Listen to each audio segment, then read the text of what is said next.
July 29th. One step closer.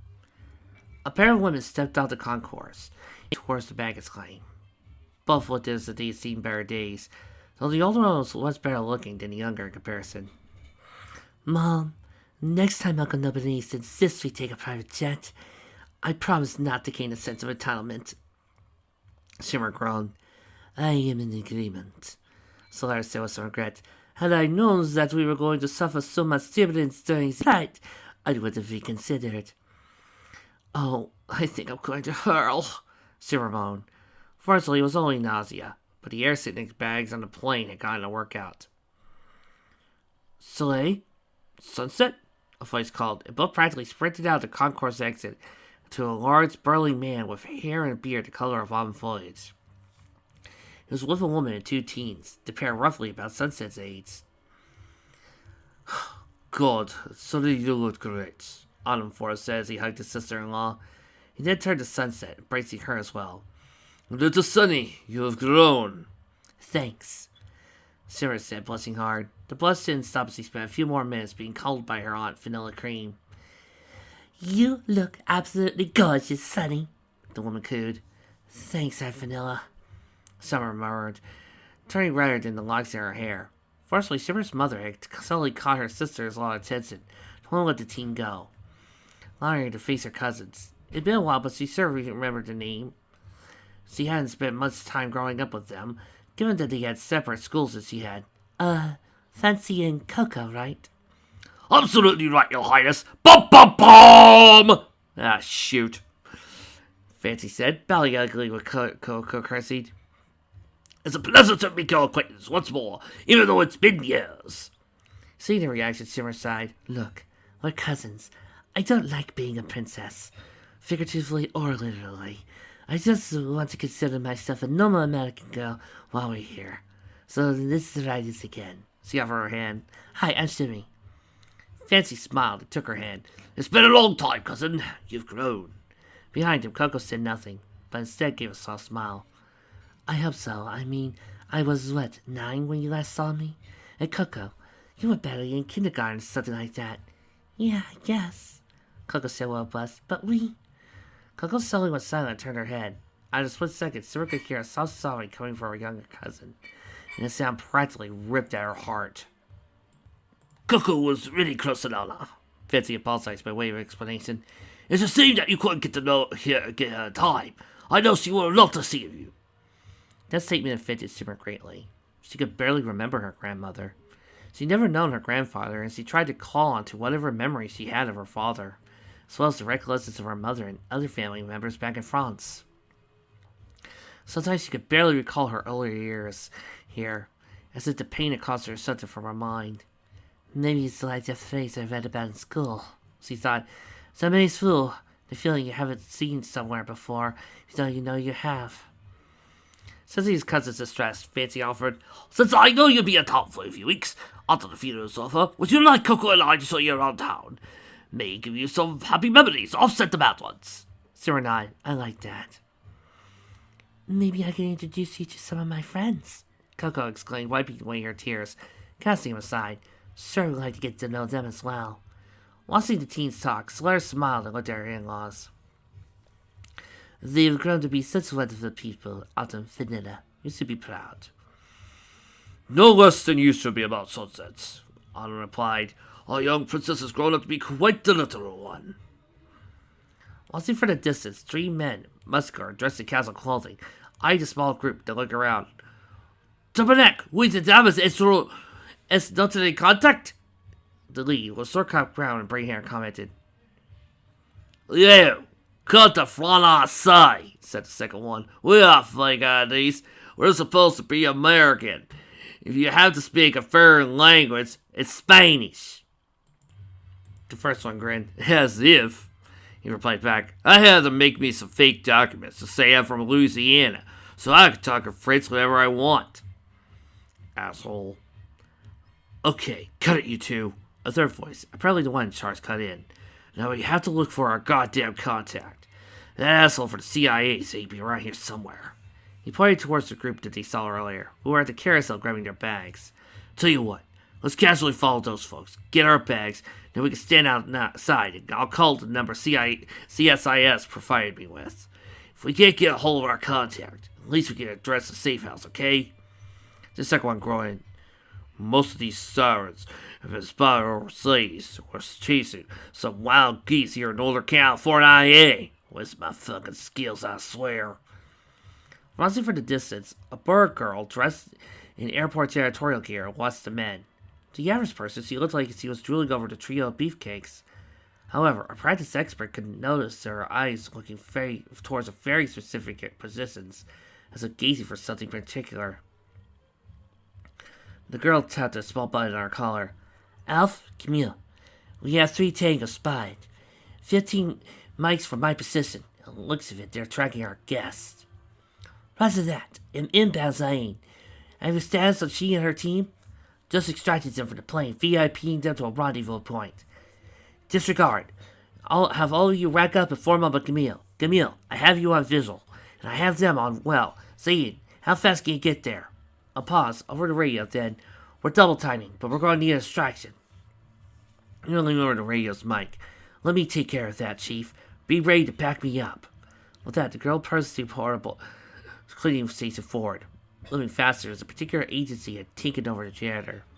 Finally, as she approached behind her targets, she slipped, crashing to the floor while the cart continued downwards, slamming into the trio.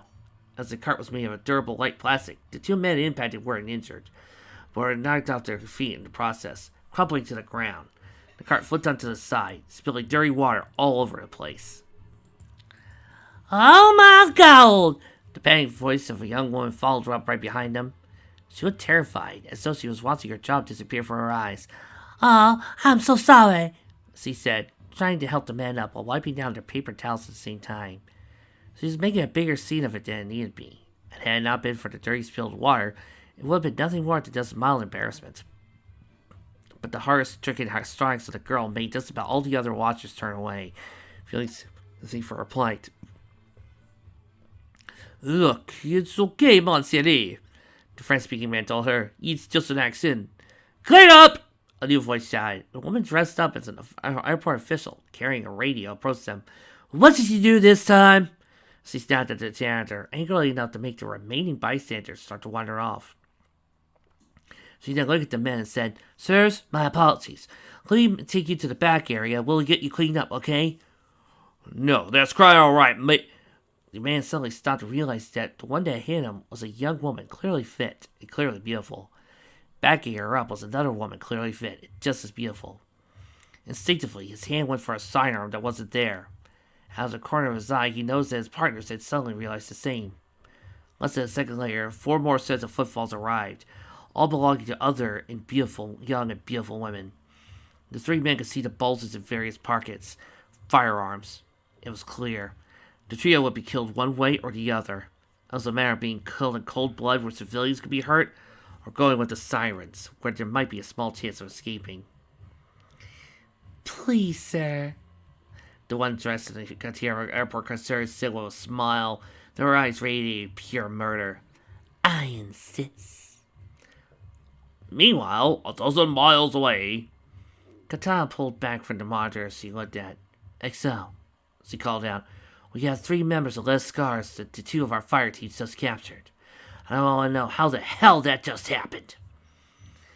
Brushing her Alice Blue hair out of her green eyes, Ramsey Blue, the Siren's executive officer, said, Captain, if it weren't more of my suggestion that we have Camelot International infiltrated, we'd be completely caught unawares. As it is, we were lucky that our infiltration team happened to be on the ball, and the monitor team's flight just happened to land. Ops, Intel, do you have anything to weigh in on this? I'll have a second team infiltrate CJV. Linelli, the Siren's operations officer, replied. In fact, I recommend that we leave some of the defense riders there on duty. That way, once we finish our duties here and begin the main strike on the CSIS headquarters, they could be here as a reserve force, and once we win, they'll have new careers and lives to start with. Which will cool their rumbling. I'll consider it. Katana ordered. Intel! Clavichord Thrust, the Siren's intelligence officer, set down the tablet she was looking at. It's to be obvious, Captain. They had help from the CIA. The Americans are getting involved. What's up the stakes? Unless we're planning to go after the Langley and the American intelligence apparatus afterwards, strongly recommend we just treat them as unfortunate bystanders. I agree, Elsie added. Take out any immediate threats that could be confused with our tangos, but make it clear that this is none of their business, and as long as they stay out of it, we won't go hunting afterwards. Katana looked at them all and said, Ladies, that's nice and all, but I don't think you even begin to realize what happened. We have a mole on our team. A mole? Clavicore asked, her lilac eyes showing surprise. Man, with all due respect. Katana caught her kissed immediately. Permission to speak freely, granted, Clavy. Katana, this is stupid.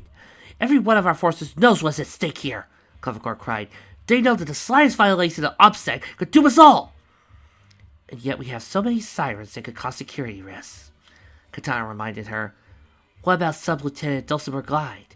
She was assigned temporarily to Fleet Air so she could learn how to fly a helicopter. And that's an unnecessary exposure. I don't need to discuss our troops' personal lives. Didn't you date an RCAF captain? Yes, but I broke it off once I found out he was assigned to Arrowhead, Clavicore explained, and I lied to him about what I did for a living. He still thought I was an assistant manager for the local branch of the Bay. Even still, there's security risks, she told him. So here's what I want. Rappy, I want you to focus on our weaknesses and ways to counteract them. That's my job, Kanta. Yes, it is. Now it's hers. For a moment, I want you and Clavy to go through our personal dossiers and find out anything might be a security threat. Anyone you find, you two interrogate them. And if that doesn't work out, Rhapsody asked, I want them executed immediately. Captain, you're talking about killing your fellow members of the Sisterhood, Clavicore gasped. And they sold us out. They weren't part of the Sisterhood to begin with, Katana snarled. Now, you ladies have your orders. Dismissed! Meanwhile, back with Shining Armor, a Carolina Police Department officer led a distraught Mayor from the area. She was completely shattered, and the look in her deep blue eyes was one of complete loss. Wow. A Siskiyou County Sheriff's Department deputy commented to no one in particular. I guess Councilman Calabaron's muckraking about Mayor dyeing her hair in order to look more distinguished really was true. I mean, yeah, I always thought she had two-tone gray hair, but I never really noticed her fuchsia eyebrows before, and...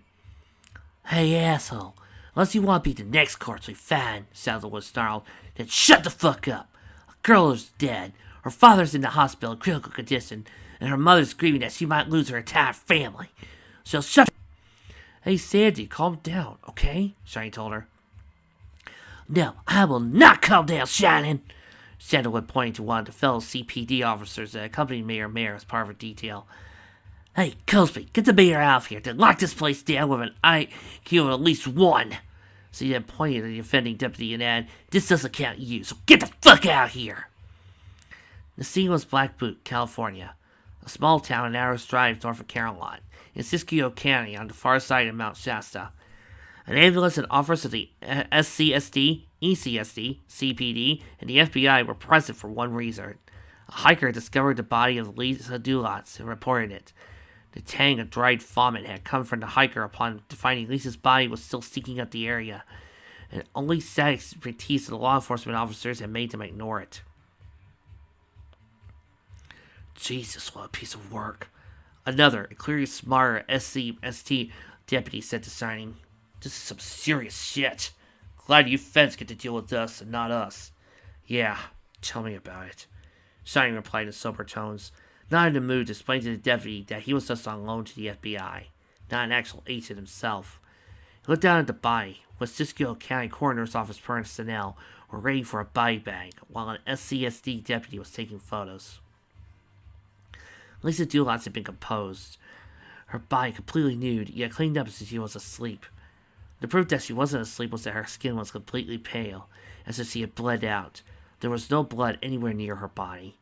Furthermore, was the fisted stab wound through her heart, and put through the gas was a single red rose.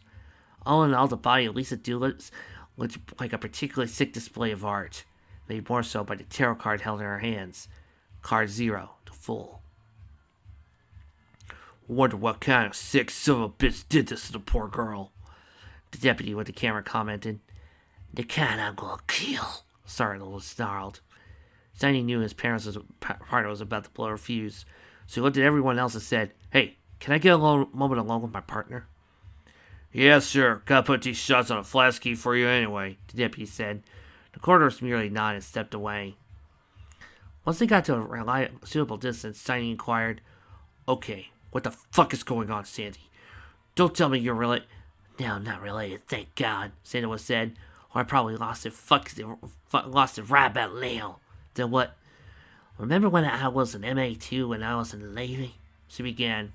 He looked at her oddly as he explained. "Petty officer, second class, and a master of arms rating. MAs are the Navy's police. Anyway, I was just at my first assignment, Naval Station Sasebo, Japan.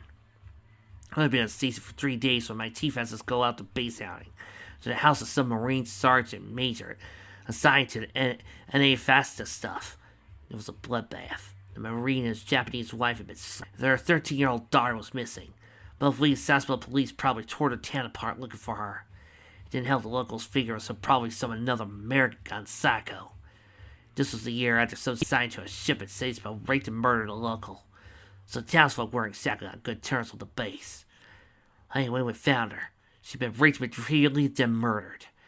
They found the killer the day after, and the locals were real apologetic afterwards when Sasebo's police discovered it was an ensign from the JMSDF, Japanese Navy that is. They had killed her. That taco freak apparently obsessed over the girl with the long mint green hair and red eyes, because she looked like his favorite anime character.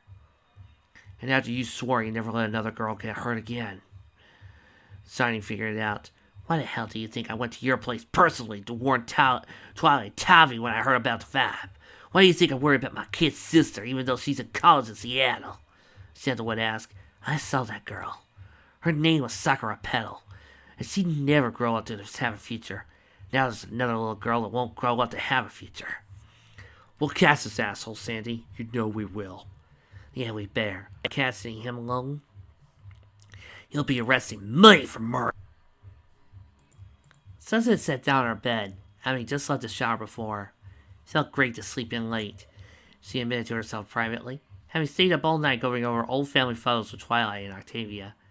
Being introduced to members of her soon-to-be official family that she'd get to know someday, like her maternal grandparents who lived in San Diego, her Aunt Twilight Glitter who lived in Miami, and her uncle Ever Blue Sky, who was stationed overseas in Berlin with the State Department. She saw pictures of Twilight and Octavia as kids, and when Twilight asked her if she had any pictures from her childhood, Sunset had to lie and said she didn't know. In truth, she knew. Princess Celestia had tons of them, both official and otherwise. But Sunset was about to show her sister and her cousin pictures of the filly she used to be. That would all be kinds of awkward on many levels. Anyway, enough of that.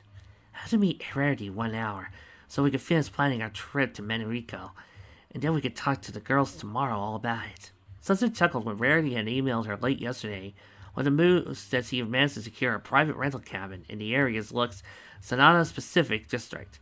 The name alone would tease the Sonata they knew, Sunset mused. Besides, a private cabin would probably put their collective parents more at ease about the whole trip. It was safer to stay in a cabin than in tents, after all. She then slipped on a t-shirt when her cell phone began to ring. To her surprise, it was Pinky. Oh, hey, Pinky, what's up? Sunny! Oh, God, I'm glad you're there. Look, Auntie Cup and Uncle Carrot need you to come in today. It's a crisis! They said they'll pay you overtime for every whole day. Sunset blinked at that.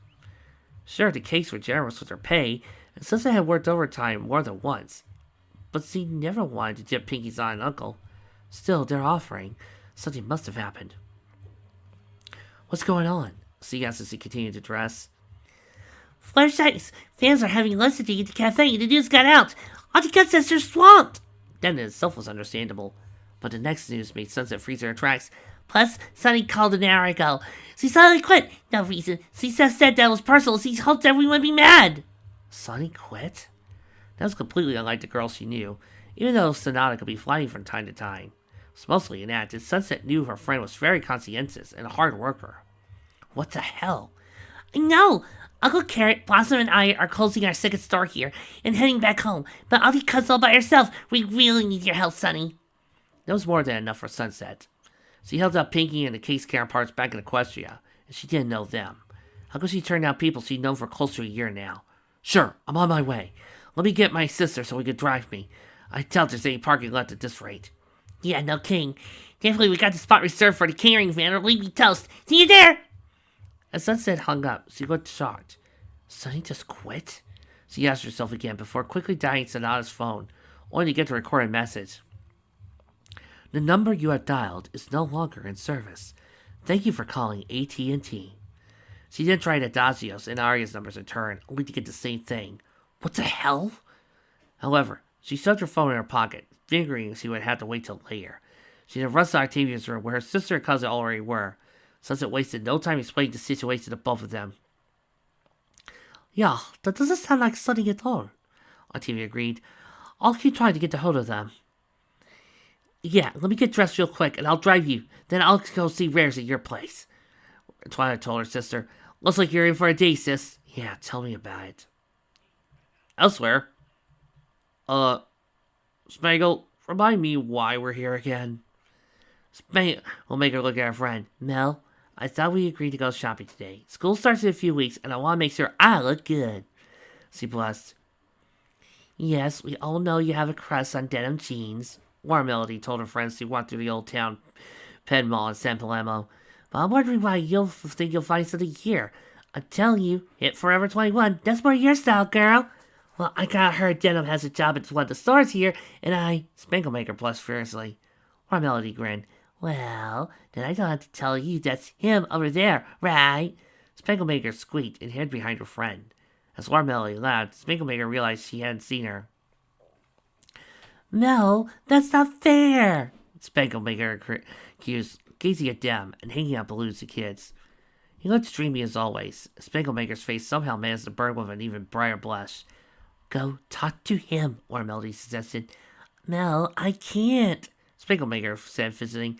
If he finds out how I feel, trust me, probably feels the same way about you, Warm Melody said, pressing her friend forward. Go on and ask him. I'll be right here, cheering you on. Okay, fine. Spanglemaker acquiesced, but you're buying me a large chocolate shake if it doesn't work out. I will. Go on. Spanglemaker made her way to a secluded place by the alleyway, where she and Warm Melody had been. It hadn't been long before she walked up the main pathway that Dan way there. Oh, hey, Spangle. What are you doing here? Oh, hi, Denim, she said, blushing slightly. Shopping and getting ready for school. You? Just sounding up balloons, see? He said, pointing to the inventory in his hands. Kids love balloons. Yeah, well, see you around? Sure. Hey, wait a second. He said as the moment he seemed ready to walk off. Look, do you, want to, well, you know... Are you asking me out? She said, crossing her arms and standing there, trying not to cheer at the top of her lungs. Yeah. He said, scratching back in his neck. Yeah, so, you free Friday night? I could be, for the right guy, she cooed. Pick me up at 8? I'll text you my address. Sure, he said, and in return she kissed him on the cheek. She felt giddy at that point. Look, I'm here with Mel. I don't want her to take our distance, so call me tonight? You betcha. Victorious, Spanglemaker rushed out to where her friend was waiting. Mel, I did it, she cheered. To her surprise, her friend wasn't there. Mel? She asked. You there? She looked down to find her friend's red beret. Never goes to anywhere without a beret. Spanglemaker nodded. As she picked it up, she noticed a weird playing card underneath it. The Chariot. She stopped looking at the strange card. Sonata looked at her purple strapless sleeve blouse. It had been a gift from Sunset the last time they went shopping, because she thought it looked good on her. It was one of Sonata's most cherished things.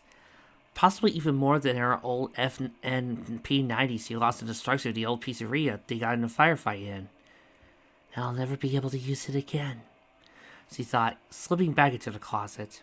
At the moment, she was packing her sea bag, and that meant only enough room for her CAP to ATs, dress uniforms, and other necessary gear. All the other stuff to her name, the various sayings that marked her as a teenager, would have to be abandoned. She would even have to leave her car behind, as would her sisters, their motorcycles, and even two of their Schulers, only Intermezzo, who purchased a mini-pen on purpose, would get to use hers, and that would transport them to the base. Worse, even if they somehow succeeded their final mission and destroyed CSIS, they could never return here. The authorities realized that this house was confiscated and everything on the property. After that, they would lose everything forever. Chances were, Sonata and Co. would probably have to resell far from North America. Someplace like Singapore or Hong Kong or something like that. Hell, given that they were Chinese ethnics, Shanghai, Beijing, or Taiwan was just as realistic. But they wouldn't be home. Even though they lived here only a handful of weeks, this place, this house, barely broken in and still very much looking undecorated, was home. Was her home. Now she was finally leaving her home for good. Sonny? She turned to see Madrigal standing there, looking at her with concern.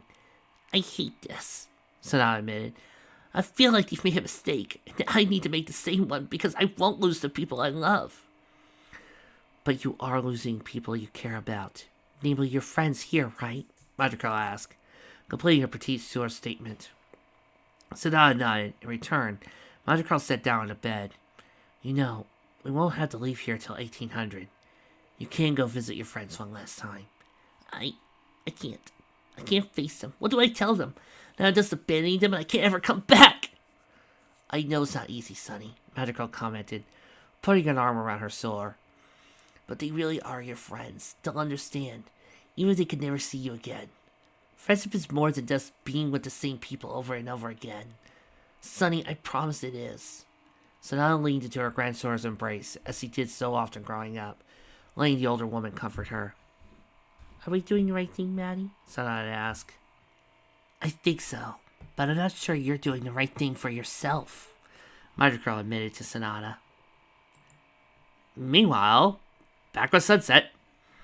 As Sunset arrived at Sugarcube Corner, the throngs trying to peek in through the window and lining around the corner was more than enough to know things had reached terminal. Wasting no time, she rushed into the back entrance, taking a quick second to chew out one groupie who was trying to sneak in through the back. Then used her key to go in. Oh, you're here, Cub said, looking at a dozen miles of bad road. Her hair was frazzled as she was sweating slightly, though she had been running non-stop since morning. The others got delayed by an accident just off of Candlewick Boulevard, and the things are out of control there. Sunset reached for the nearest clean apron. I'm on it, Mr. C. Don't worry, Sunset assured her, rushing out to the heavily packed floor of the cafe, which had reached huge levels of insanity. A long line stretched from the front door to the front counter, and all the tables were taken by people who looked as though they hadn't left since they arrived. Last but not least, taking the booth by the farthest corner, seemingly holding court for the dozens who wanted to get his autograph, was Discord and family, not the least of which was a very blushing Fluttershy. If anything was cleared by the mortified sound of her voice. Dad! Fluttershy moaned, trying to hide under the table to little avail. As for Discord, he was acting the proud father. Hey, I'm just saying that my daughter has a harder career than mine right now, and you don't even have a career. Personally, I'm proud you'll be the next Wrecking Ball. He suddenly paused as a realization. On second thought, maybe you should aim higher than her. Just a fine girl pouted. Dad, I haven't thought of that yet. And the people staring through the window are an indication. I'm still not sure I want to do it. Posy Doom spoke up before her husband could rejoin her. Well, what did you have in mind, dear zookeeper? Discord immediately added, model, go-go dancer, all-powerful sorceress. Fluttershy then noticed Sunset, shared a private smile with her friend, as he critically replied, Well, you'd be surprised on that last one. I don't get it, Discord commented. Well, hi, Flutters. Oh, hello, Doctor, Angel, and Mr. Discard. Sunset said, approaching them to ward off any further mortification of her friend. Have you been helped yet? I'm afraid there's no psychiatrist in the world that can help me, he cried. But as he practically felt the radiating glares of his wife and daughter in the back of his head, he said, We've been waiting for some assistance, seeing as how the lady of the establishment has been working herself to the bone. Well, allow me to take your order then. Sunset cheered as the reinforcements arrived. Bossenforth immediately waddled over to the cash register as fast as he could. Mr. Cake immediately began to work the ovens in the back, while Pinky rested the other tables. A couple minutes later, Sunset had their order, and with his assistance that she get in quickly.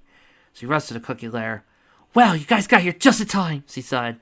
Looks like it, the carrot said as his wife quickly went upstairs to take on their children. If I know it's going to be this busy today, I wouldn't have opened the other store. Well, we're here now, Pinky cheered. So, let's get this show on the road.